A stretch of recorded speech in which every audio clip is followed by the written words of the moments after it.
এরশাদের আমলে একটা স্বাভাবিক নাটক ছিল। তিনি বিভিন্ন মসজিদে গিয়ে বলতেন, "গতকাল স্বপ্ন দেখেছি এই মসজিদে আমি নামাজ পড়ছি, তাই আজ আসলাম।"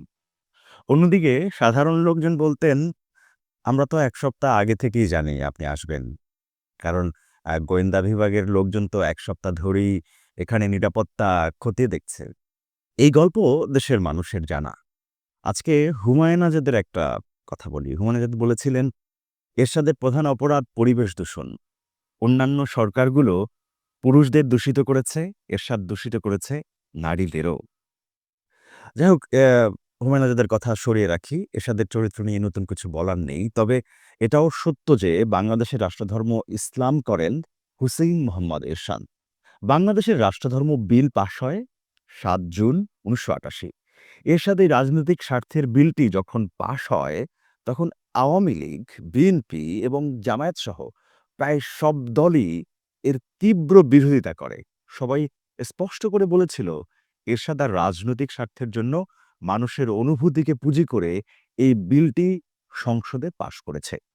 সে সময় এই বিলটি পাশের প্রতিবাদে রাজনৈতিক দলগুলো রাজপথে প্রতিবাদ মিছিল, হরতাল সহ বিভিন্ন কর্মসূচি করে।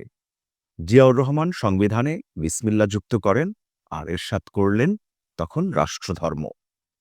রাষ্ট্রধর্ম বিলটির প্রতিবাদে বিএনপির তৎকালীন নেত্রী বেগম খালেদা জিয়া ধর্মের নামে জাতিকে বিভক্ত করার চেষ্টা সেটি বলেছিলেন। আর অন্যদিকে আ আমরা দেখেছি যে তার দল অগ্নিসংযোগ হরতাল পালন করে। ঢাকা বিশ্ববিদ্যালয়ে প্রতিবাদ সমাবেশের হয়। অন্যদিকে আওয়ামী লীগের তৎকালীন নেত্রী শেখ হাসিনাও সংবিধানে সংশোধনী জনগণ মানবে না, এমন কথা তীব্র ভাষায় বলেছিলেন। রাষ্ট্রধর্ম বিলের পাশে বিরোধিতা শুধু আওয়ামী লীগ, বিএনপিই করেনি, জামায়াতও করেছিল। তারা বলেছিল রাজনৈতিক প্রয়োজনেই এরশাদের এই বিলটি পাস করে। সরকার তার গণবিরোধী কার্যকলাপকে ঢাকা দেয়ার জন্যই ইসলামের নাম ব্যবহার করছে। ইসলাম কায়েম সরকারের উদ্দেশ্য নয়, বরং ইসলামী আন্দোলনের অগ্রগতিকে প্রতিহত করাই তাদের উদ্দেশ্য। সেই বিরোধিতা ছিল, সেটা কি নিছক রাজনৈতিক বিরোধিতা? দলটি আদর্শের বিরুদ্ধেও কি দাঁড়ায়নি জামায়াতে ইসলামী?